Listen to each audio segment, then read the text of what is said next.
Hello, Vintage Stereo Buff. Today, I'm going to show you my Proton D1200 power amp that I showed you in a previous video. And this is a matching preamp for the D1200. This is the D1100. I got both of these at a pawn shop in '97 for $229. Originally, the amp was $600. I'm not sure about the preamp. It's $300, maybe $400 in '86 when it come out. It's a pretty nice little unit. It's simple. The bass and treble here, and it has a bass equalization button here that bumps up 3 decibels at 78 hertz, I believe. Infrasonic filter and a mono switch. It has your listen, all your functions here on the listen side. So you can listen to a source through your speakers, and you can use this one simultaneously while you're listening to music through a source to record music from one source to another. And it has nice detents on the controls. It's a nice little receiver. This and the Proton amp both are very, very clean sounding. I think they have about 0.02% distortion. Now, going on inside though, inside here is not a very big case, but there's not a whole lot of stuff in there. A couple of small circuit boards.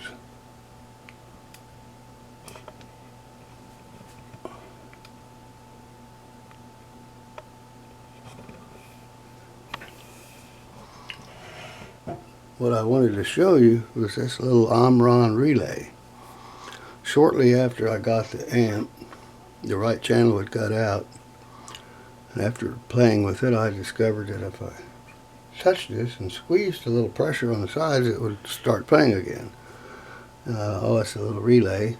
I took it out. I put a clothespin on it, and the pressure from the clothespin squeezed just hard enough that it would play. So I left it on there, but I had to leave the lid open, which wasn't good. So I eventually put other stereos in the room and put this in the closet for a while. And I took it out later and tried it, used it again a few times, and I found at one time it came unsoldered, some of the pins on the back, and I took the board out. I did it from the bottom, and I resoldered those back, and that worked okay for a while. But still, the relay's always given me problems. This doesn't seem to have enough juice to pull the contact down, and the way I found to remedy that several years back was to put a shim between it to hold that contact down. It's a little wooden shim because wood is a good insulator, and I could make it the right size, shave it to the exact size I needed. So that's how I've been using it for a while. The problem is that at that time I didn't have any internet and any way to locate parts like they do now. I think now I'm going to go ahead and find a supplier and get the right part and put it in so I can use it in the front room. I haven't been able. If you have the power amp is turned on, and then you turn the preamp on, it'll a very loud thump. And I've blown several speakers on the right channel, fortunately chunky ones. It just blows them, makes a very loud pop. So I can't leave it in the front room where anybody else can get hold of it and damage it. So it's kind of relegated to the back room. But I'd like to get this relay and fix it if somebody knows where I can. And while I'm at it, I'll turn this on and play it. I'll play a little selection from the YouTube. Basically what I want to do is, by doing this, keep the camera on the meters and play this tune. I have the levels all set and referenced to where I need them to be. and I'm going to make a test where I can, basically it's to judge my camera's ability to pick up audio, and especially lower bass notes, because I don't think it will pick them up very loud. I'll turn this up. In this selection I'm playing, these speakers are about 99 decibels efficient with 1 watt. So that would be 96 decibels at a half watt, about 93 decibels at a fourth of a watt, and about 90 decibels at an eighth, or 87 decibels at a 16th. So I'll start down low in the power level about a 16th and let you observe the meters.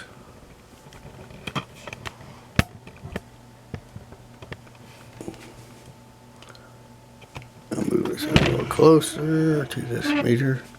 Okay, now on these meters,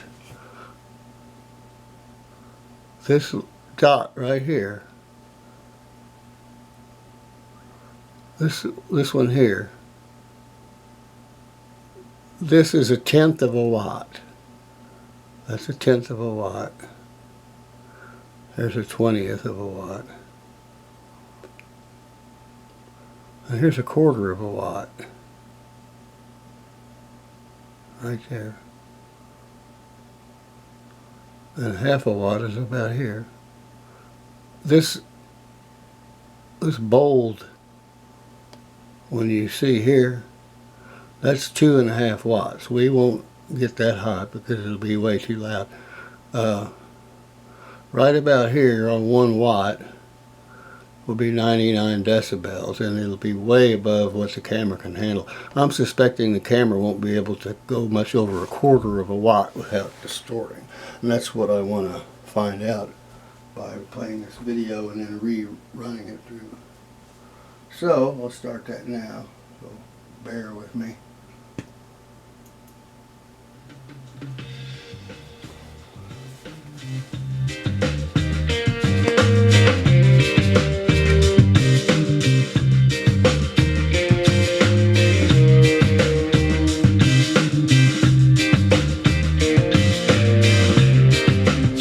There's a 1/10. 1/10 of 1 watt.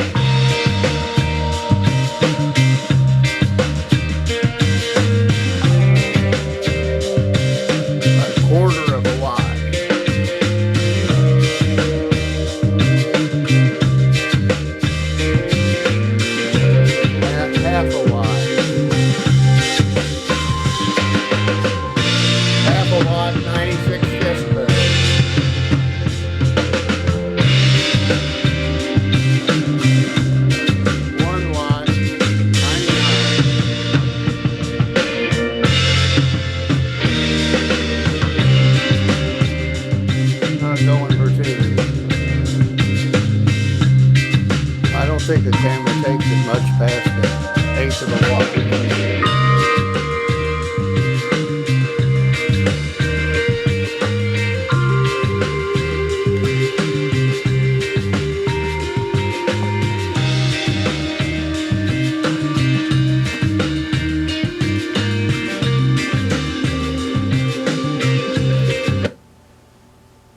Okay, stop that for now. And I'm going to try something else here.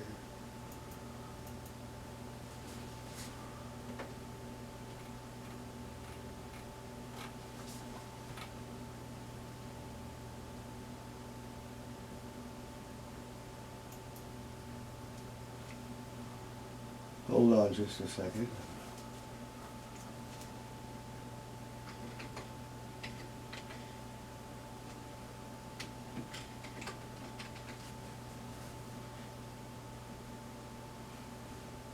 Do a 40 hertz test tone. Turn the volume way down first.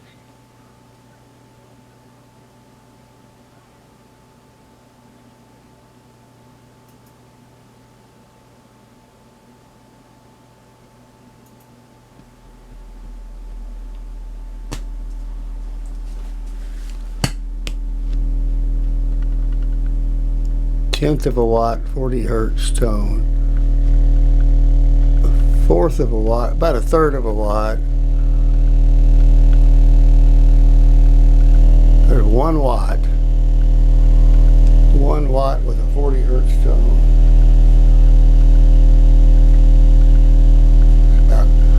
About 99 decibels.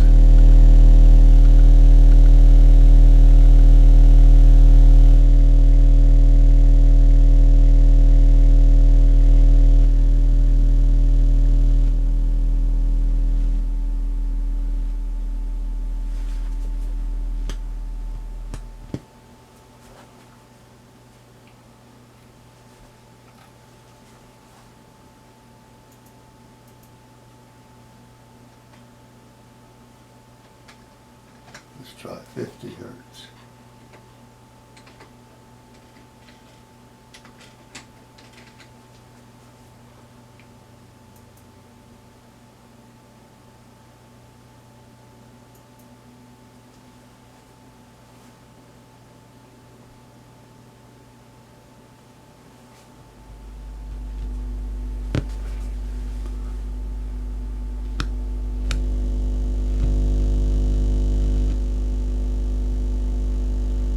Tenth of a watt, about a third of a watt, 1 watt, 50 hertz, 3/4 of a watt, half, about a third,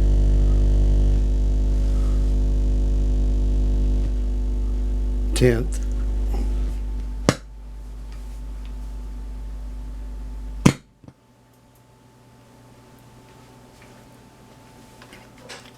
Okay, well,